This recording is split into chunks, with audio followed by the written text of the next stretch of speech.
In a world that often rewards those who shine the brightest, we forget that the truest light comes from within. We learn early to polish our appearances, hide our failures, and show only what we think others want to see. But have you ever paused to ask yourself, in the race to look successful, are we slowly losing the courage to be honest? Remember, honesty is the first chapter in the book of wisdom, and no matter how beautiful a lie may look, truth always has deeper roots. Today's story is a timeless tale from an ancient kingdom, a story so simple yet so powerful that it has been whispered from grandparents to grandchildren for generations. It's about a wise emperor, a courtyard full of children, and a single seed that would reveal more than anyone expected. As you listen, I want you to quietly ask yourself one question. If I were tested today, would I have the courage to stand before the world with an empty pot in my hands? Stay with me till the very end, because this story might just change the way you see success, truth, and yourself.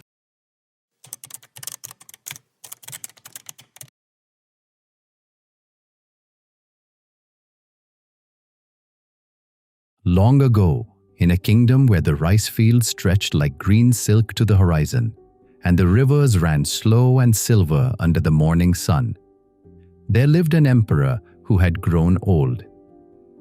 He had ruled wisely for many years, but he had no child of his own, and the question of who would sit upon the throne after him troubled his sleep. He was a gardener at heart. He believed that the measure of a person could be read in how they tended living things. So one spring morning, he summoned every child in the kingdom to the palace courtyard. They came by the hundreds, farmers' sons with sun-browned arms, merchants' daughters in bright silks, children from fishing villages, from mountain hamlets, from the narrow lanes of the capital. They gathered beneath the plum trees and waited, wide-eyed, as the emperor descended the marble steps. In his hands, he carried a small clay bowl filled with seeds. "My children," he said, and his voice was gentle, but it carried across the courtyard like a bell. "I am old. One of you will one day take my place. To choose among you, I will give each of you a single seed. Plant it, water it, care for it. Return here in 6 moons' time, and whichever of you brings me the most beautiful plant, that child shall be my heir." A great murmur rose from the crowd. The children pressed forward, and one by one, they received their seed from the emperor's own hand. Each seed was small and dark and unremarkable, and each child cupped it as though it were made of gold. Among them was a quiet village boy. The boy loved growing things more than anything in the world. His little garden behind his father's cottage was the wonder of his village. Sunflowers that turned their bright faces to follow him as he passed. Jasmine that climbed his windowsill.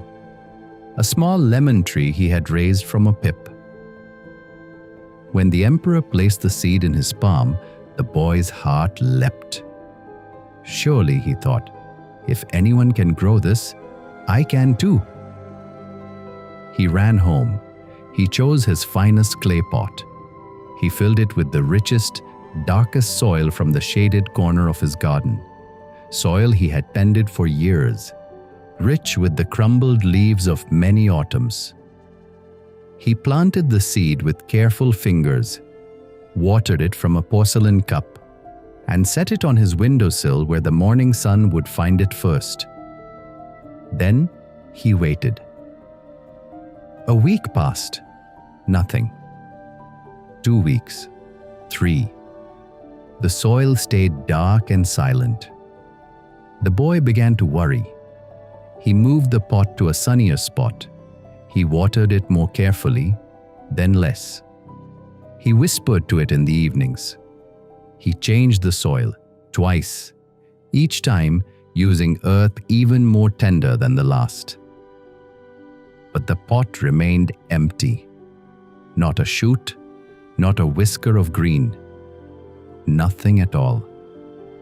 Meanwhile, in the lanes of his village, he began to see the other children carrying their pots out into the sunlight to show their parents. Bright blossoms, climbing vines, flowers in every color of the dawn. His neighbor's daughter had a plant already taller than her little brother. The baker's son had blooms the color of fire. The boy looked at his empty pot and felt a stone settle in his chest. The months slipped by. Summer ripened into autumn. The day the emperor had named drew near. And still, the pot held nothing but dark, silent soil. He sat beside it on the last evening, his chin on his knees, and he cried quietly, because he loved growing things, and he did not understand how he had failed. His father found him there. The old man was a quiet soul, not given to many words, and he sat down beside his son on the wooden floor. He looked at the empty pot for a long time. Then he said, "My son, did you give the seed your best?" The boy nodded, his eyes wet. The richest soil, the cleanest water, the brightest sunlight. Everything I had, Father, everything I knew. His father was silent a moment. Then he said, "Then take the pot to the emperor just as it is. An honest, empty pot is the best you have to give. And the best you have to give is what you must bring." He placed a gentle hand on his son's head. "Remember, my boy, integrity is doing the right thing even when no one is watching." The boy did not want to go. The thought of walking into that courtyard carrying nothing but dirt while every other child carried a garden, the shame of it made him feel small as a grain of rice. But he trusted his father, and somewhere deeper, beneath the fear, he trusted something else that he could not yet name. So in the gray light before dawn, he washed his face, combed his hair, put on his plainest clean clothes, and carried his empty pot down the long road to the palace. What a sight awaited him! The courtyard had become a garden beyond imagining. Children stood in long rows, each holding a plant more magnificent than the last. There were flowers that spilled over the rims of their pots like waterfalls of color. There were small trees heavy with fruit. There were blossoms that perfumed the air so sweetly that the bees had come from the palace orchards to hover among them. And there he was, walking slowly through the crowd with his pot of dark, silent earth. The other children stared. Some pointed, some laughed behind their hands. One boy, holding up a great crown of crimson peonies, jeered. "What is that, farmer's boy? Did you forget to plant the seed?" The boy's cheeks burned. He wanted to turn and run home. "It is easy to stand with the crowd," his father had once told him, "but it takes courage to stand alone." He drew a slow breath, found a quiet place near the back of the courtyard, and he stood there with his empty pot, and he waited. The great bronze gong sounded. The emperor emerged. The old man descended the marble steps slowly, and he walked among the children, and his face, as he passed from plant to plant, grew stranger and stranger. He did not smile. He did not praise. He paused before the grandest blooms, the tallest stalks, the rarest flowers, and he only looked and moved on. The children exchanged glances. The whispers began. Then the emperor reached the back of the courtyard, and he saw the village boy. He saw the boy with his plain clothes, his trembling hands, his pot of empty earth. And he stopped. The boy bowed so low that his forehead nearly touched the ground. "Your Majesty," he whispered, I am sorry. I planted my seed in the richest soil. I watered it. I gave it sun. I did everything I knew. But nothing grew. Nothing at all. I have failed you. This is all I have to bring." For a long moment, the emperor did not speak. And then, slowly, the old man's stern face broke into the warmest smile that courtyard had ever seen. He turned, and his voice rang out so that every child heard him. "My children, hear me now. The seeds I gave you, every one of them, I had boiled in water before I placed them in your hands. No seed among them could ever have grown. Not one." A terrible silence fell. The children looked down at their magnificent blossoms. Their cheeks went pale, then red. "You have brought me flowers," the emperor said, and his voice was sad now. "But you did not grow them. You bought them. You dug them from your gardens. You traded for them in the marketplace. You hid your empty pots and brought me beauty that was not yours. All that glitters is not gold. And today, my children, every pot in this courtyard glitters with a lie. Only one holds the truth." He turned back to the village boy, and he laid his hand upon his shoulder. "Only one child in all my kingdom had the courage to come before me with an empty pot. Only one chose truth over praise and honesty over glory. This is the child who will sit upon my throne. For a kingdom is not grown from the fairest flowers. It is grown from the deepest roots. And the deepest root of all is an honest heart." And he took the boy by the hand, and he led him up the marble steps. And the morning sun climbed over the palace walls and lit the empty pot as though it were made of gold. This beautiful story carries within it a lesson that echoes across every century and every corner of the world. The emperor wasn't looking for the prettiest flower. He was looking for the purest heart. Because he knew something that most of us forget in our rush to impress the world. All that glitters is not gold. In every courtyard of life, there will always be people holding up borrowed blooms, pretending they grew what they only purchased. But truth has a quiet power. Truth alone triumphs, even when it stands alone in plain clothes at the back of the crowd. Think about your own life for a moment. How often do we feel pressured to show results we haven't earned, to claim knowledge we don't have, to wear success we haven't built? We polish our lives for social media. We exaggerate in our conversations. We hide our empty pots behind beautiful lies.